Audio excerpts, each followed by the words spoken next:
I'm very excited about this.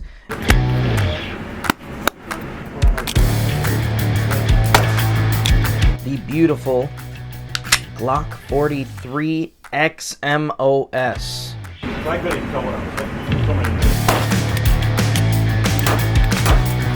God, this is a good feeling gun. In my opinion, this is one of the best feeling Glocks that they have made.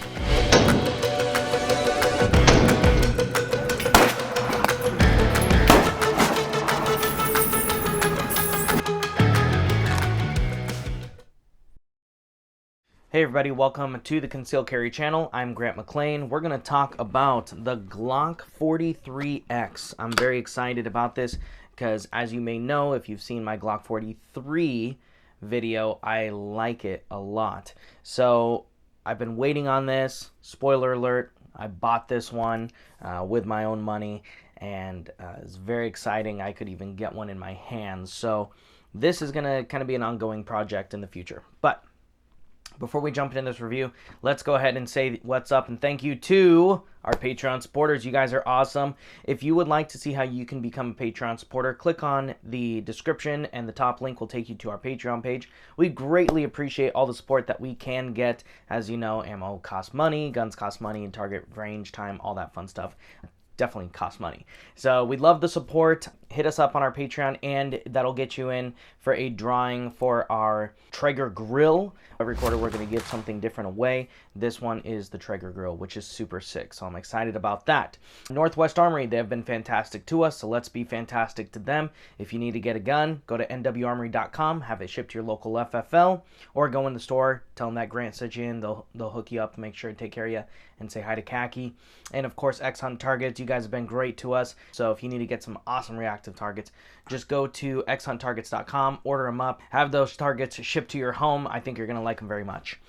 Let's go ahead and jump into the unboxing portion of the Glock 43X MOS. If you go to the store and you buy this gun, here's how it's going to come to you in a hard case, hard plastic Glock case. And let's go ahead and pop this baby open. There she is, sitting right on top. The beautiful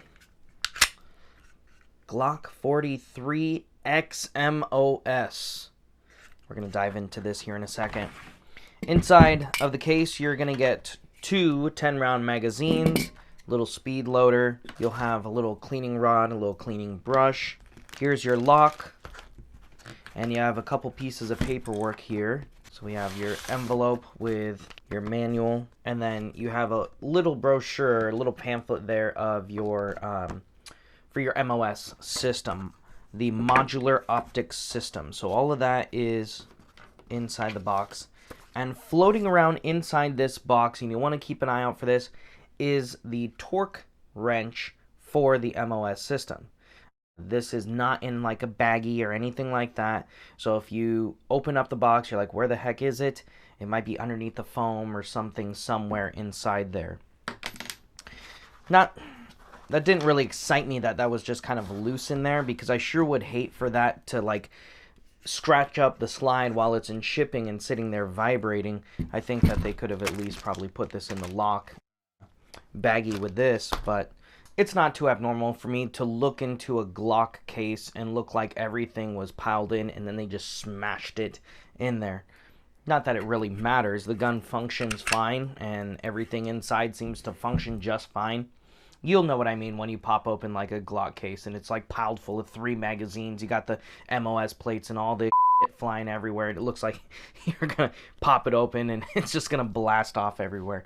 So nothing too abnormal. I just wish that, yeah, that one little piece there, being that it's easy to lose and it's metal, I don't want it to scratch the gun per se, because I do want a good looking gun, even though that Glocks aren't aesthetically the most appealing gun in my opinion. Some people still like it. Yeah, I wouldn't want that to get scratched up, that's for sure, especially being brand new. Let's go ahead and jump into the specs on the 43X MOS. This is a 9mm single stack. You're going to get 2 of these single stack magazines. It's a 10-round capacity plus 1 in the chamber. This is considered to be a subcompact, and it is a very thin gun. This is part of their slim line. So the 43, the 48, those are all their slim line guns, and I really do love the feel. In my opinion, this is one of the best feeling Glocks that they have made.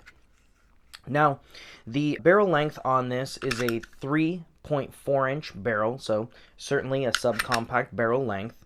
The length on the gun overall is 6.5 inches. The height with the magazine in is 5 inches, just over 5 inches, but 5.04, let's just call it 5 inches.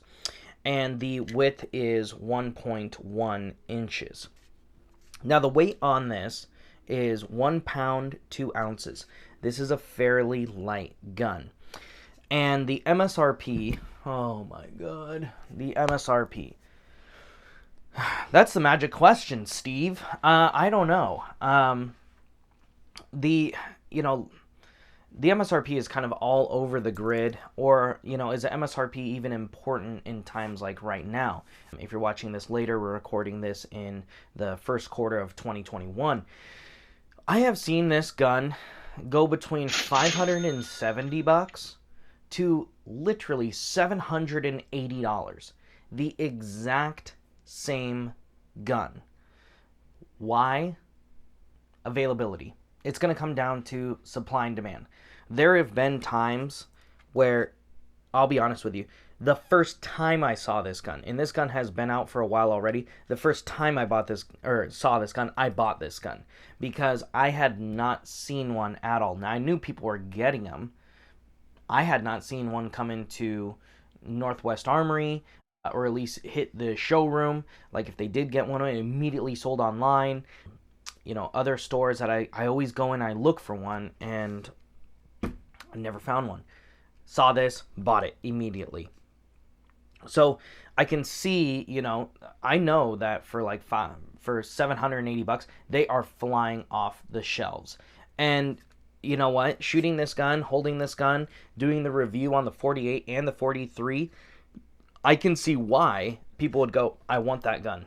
Because they want kind of the features size of the 43, but with extra enhancements of the MOS model, and they want kind of the capacity of the 48, and there you have it. 43X MOS kind of fits all the bills, especially when you start going into some of the aftermarket accessories, where now you can get a metal mag from Shield Arms, and you now have the capacity of a Glock 19. You have 15 rounds in this tiny little gun, right?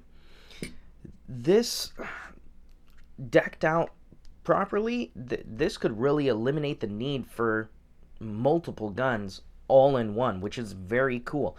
Therefore, if you are able and willing to spend near that $800 price point, is it that too crazy that you're knocking out two birds with one stone?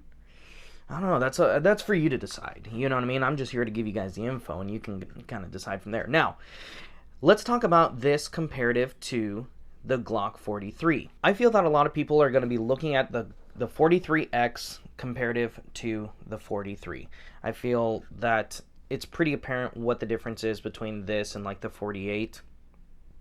You have a longer barrel length. Everything pretty much is the same though. But the 43 that you may have bought years ago, and now you're going, oh, the new 43X is out. Is it, going to be worth it? I think so. And it's kind of interesting. So you have the height difference, which is only 3/4 of an inch.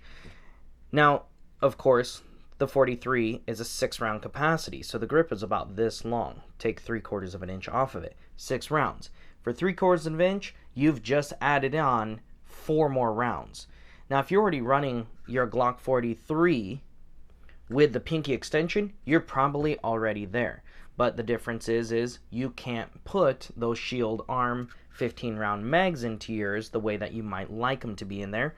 Difference, of course, is, say you wanted to get the Shield 15-round magazines. You'd want to have the 43X frame to be able to do that. So you do kind of top yourself out and limit yourself out. And this, I feel, is one of the things that people are mulling over in their head, going, do I upgrade now, or later? Well, I mean, there's never a better time to especially sell a Glock than it is now. You're probably going to get more than what you paid for it, to be honest with you. Just supply and demand. So height-wise, you're only looking at 3/4 of an inch, but you're adding on 10 rounds. And then if you decide to go with the metal shield mags, you're adding on another 5 rounds. So you have the potential of, with 3/4 of an inch, to go up 9 more rounds. That's huge. Now, the other thing is, what about the weight? So you have the longer grip here. How much more is this thing going to weigh? Surprisingly, this only weighs 0.01 ounces more than the original 43. 0.01 ounces more than the original. What does that even matter? You know what I mean? If you're concerned about that, run this through your holster, maybe make some few marks in it, you know, take a little finish off of it. Boom, there you go. There's 0.01 ounces. That's like nothing. That's empty. Now, full, you know, loaded magazines, you're only looking at a 2.5 ounce difference. So 2.5 ounces for 4 more rounds, weight-wise, and 3/4 of an inch, height-wise, and you're going to get 4 more rounds. Now, of course, there is also that potential of putting in the 15 round metal mags, and that's going to change up the game because obviously that's going to be more lead in the grip, and that's going to add on weight. But if you're used to carrying a Glock 19 or a Glock 26, I mean, this is going to be a lot thinner than both of those. You're going to be used to kind of that weight anyways. So that's what I'm finding that a lot of people are thinking about when they're looking at the Glock 43X. The MOS, different animal though. I really wanted the MOS model for myself because, yeah, I am going to be putting an optic on this, and we'll talk about that in a future review. But one of the things that I really wanted was I wanted those front serrations, and I wanted an accessory rail. I wanted those, so I got them. Let's go ahead and jump into some of our range time with this. As we do the 3, 5, 7, and 10 yards, what we're going for here is 5 shots in 2 seconds. And we have some nice grouping here on, you know, without adjusting the sights or anything like that. I will probably adjust these. As you have maybe seen in previous reviews, I tend to kind of drift off to the left, and this is normal. And so I usually zero those to myself. Gun shoot's great. I'm my usual self. I'm off to the left a little bit. What we have here at 3 yards is a 2.1 inch group. At 5 yards, we have a 2.1 inch group.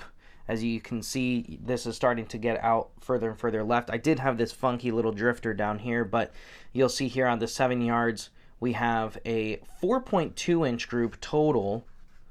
And right in the main grouping here, it's a 2.4 inch group. This is the first time I've ever shot this gun. Of course, being that it's mine, I'm definitely going to adjust the sights on this and get more time behind the trigger. So I feel that these groupings are going to get better and better, which is, if they're getting better and better, this is already good group. So I'm pretty excited about what's to come. And then at 10 yards, it's definitely off to the left, but this group size is not bad. This is a 3.2 inch group. I was pretty happy, being that this was my first time shooting this gun, and ammo availability being what it is, I'm not sitting there putting 150 rounds to get used to the gun and warm up. You know, that's 150 rounds, my God. that's like, let me drive to 3 different shops to try to get my 1 box of ammo. I'm not doing that like I used to. You know, just to be clear, this is me picking up the gun. I put about 5 rounds through it, and I'm like, okay, cool. I can feel the trigger, the reset, things like that. And I feel that I'm comfortable going into this drill of 3, 5, 7, and 10 yards. So, good stuff going on at the range. Let's go ahead and do what we usually do. Start at the top and go down to the magazine here. You're going to get your usual U-notch Glock sights. They're nothing too special. They're a polymer sight. Tons and times again where people swap these out with like Trigicons, Met Pros, Ameriglows, so on and so forth. Good addition to those. I do like that the rear sight is not part of the optic plate. Big fan of that. So that way, if you do have an optic on here, and you want to do like taller sights, you can possibly co-witness with those sights through the red dot. You do have the optic plate, which looks very good. It's machined very well. The coating on it matches. If you've seen some of my other Glock reviews where the plate doesn't match the slide, it just one of those things that, me being a little bit of attention to detail snob, I do just like it looking finished off better. I know that many a times Glock is more about the functionality versus the aesthetics, but nonetheless, it's just one of those things like, okay, why can't we just make the plate look like it's supposed to? But functionality wise, I don't see any reason why this would not function well. The cuts, the serrations, I'm a big fan of. I think that I would have liked the serrations on this to come up higher onto the plate, like you would see on some of the other MOS systems.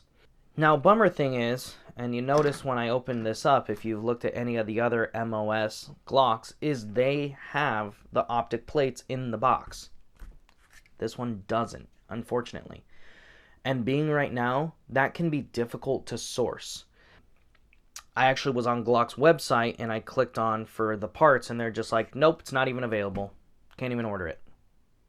Yep, we've just shut it down.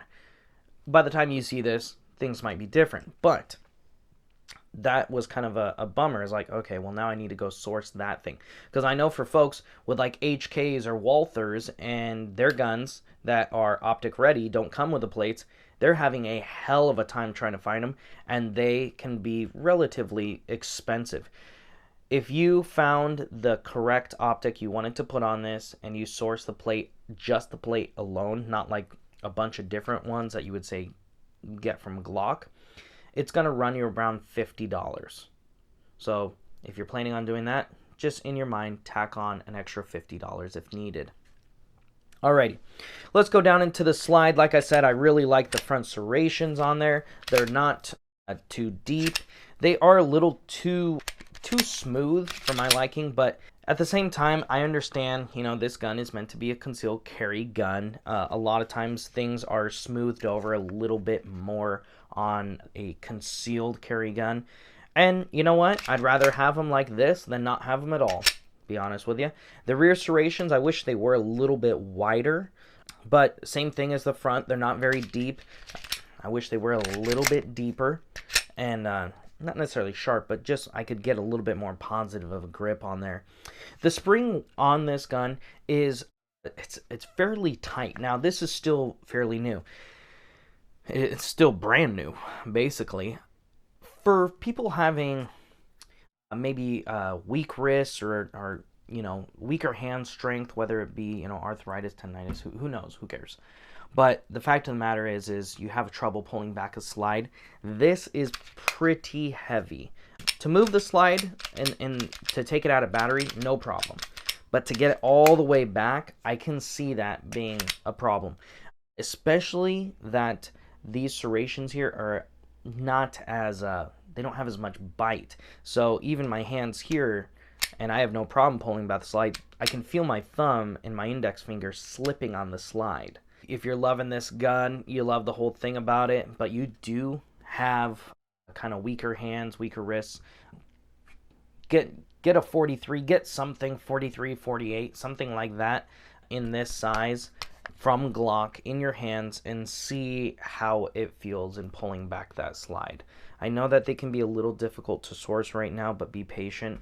I'm sure your local gun shop will eventually get one in, and then at least from there, if you need to order one online, you can. But I think that's going to be an important factor right there. Going into the frame, I really love the accessory rail. This is awesome because the 43 didn't have it and the 48 didn't have it, but the MOS models do. So this was another deciding factor for me that I wanted the MOS. Yes, I'm going to do an optic on there. I wanted the front serrations, but also I did want the accessory rail.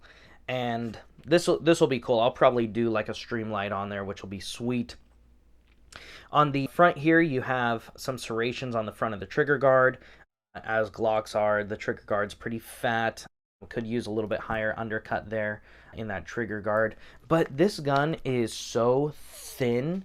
I mean, look how thin this thing is. Nice, thin. It's 1.1 inches at its thickest. The slide is less than an inch thick. So the thickest part is probably going to be this little bump right here in the grip, it looks like. So just a very small part is sticking out, and that's gonna make it that little extra thickness. But it's so thin. I mean, a lot of guns, I'm getting just kind of the tip of my finger on there. This thing, I can like put my whole finger through that trigger guard, and I mean, I'm really getting a positive grip on that trigger, which is sweet. Dropping the mag, I don't have to move my hand at all. So those of you with medium or small size hands, this is gonna feel like a dream. If you've hated Glocks before, you're like, oh, it's boxy, just doesn't fit my hand well. I'm telling you, starting with the 43 and the 48, and I was like, gosh, this thing feels really good. And for some reason, of course, when it feels really good, it shoots incredibly good. That's how it always freaking works. God, this is a good feeling gun. Love the ergonomics of the grip. The beaver tail is built into the grip. You don't have to mess around with that. No, there's not little back straps, but honestly, I wouldn't use them. I wouldn't want to make this thing any bigger than what it is. I like that a lot. They've, of course, shaved off the finger grooves there. The texturing on the grip itself is, yes, again, I get that it's a little bit smoother. It's not as aggressive as the 19 is, because it's more of a concealed carry gun. And I get the purpose of it. If it's against your shirt or against your skin, you don't want it to like ruin your shirt or chafe your skin. But I did notice that as your hands, when you're kind of playing around with this, if your hands are starting to get a little sweaty or, your hands are wet, this does, it does become kind of slippery, kind of a bummer. A friend of mine, he put a little bit of skateboard tape on his here, and that helped out a lot. So on those smooth parts, he did a little bit of skateboard tape. You could also get like a Hogue overmold for that. That might make it a little bit too big from what you're trying to go for. But then you can also get some of the little adhesive grip panels that you can put on here just to add a little bit more tackiness to it, and I'm a big fan of that. So just keep that in mind. You might do a little extra stippling here to add on a little aggressive texture, or add on some sort of adhesive texturing to it to give you that little extra positive grip, especially if your hands get sweaty, or, and this is reality, if you tend to put like lotion on your hands, that can be a real thing. A little cocoa butter on there, whatever. make sure that it stays where it's supposed to. The trigger. I do like this trigger, as I said before. On some Glocks, you'll find that they do the little serrations on the trigger. Some, they don't. You have the little safety in the middle there. I'll go ahead and take you guys for a ride on this trigger.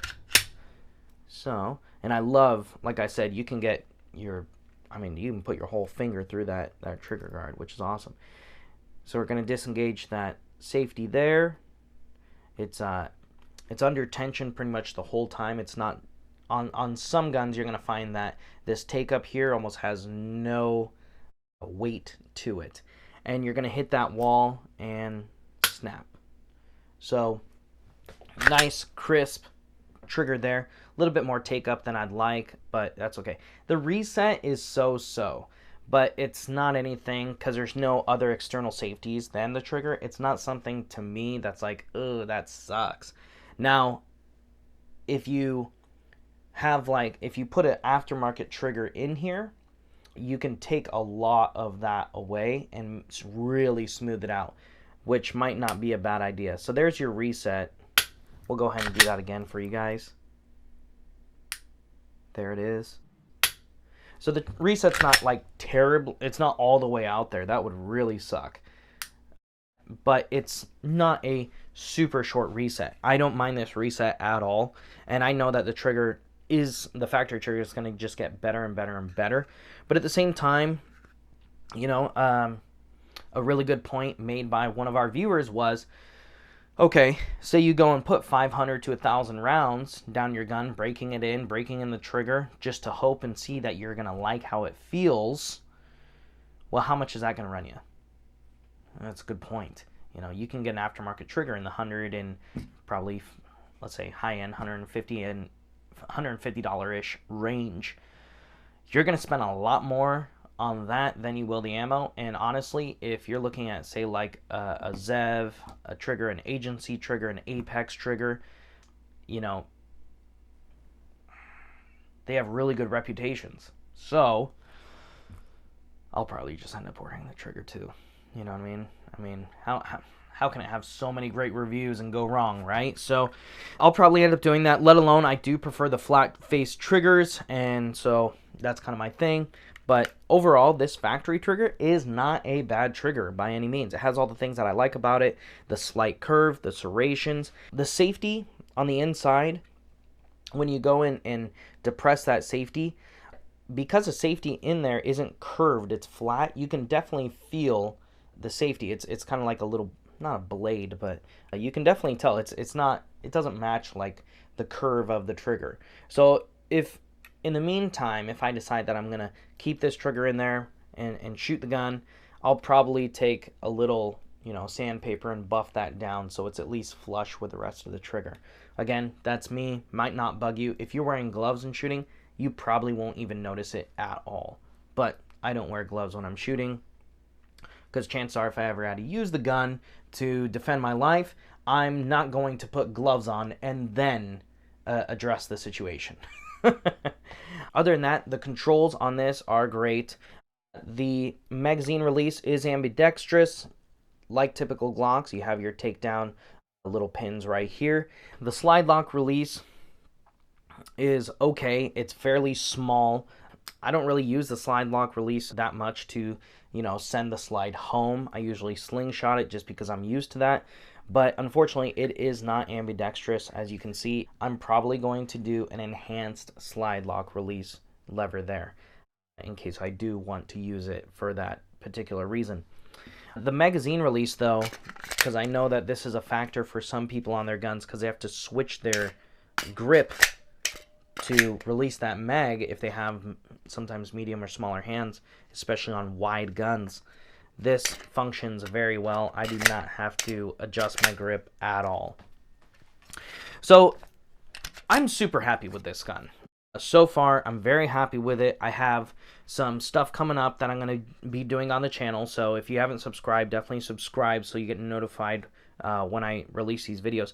But this is gonna be kind of a guinea pig moving forward in a way.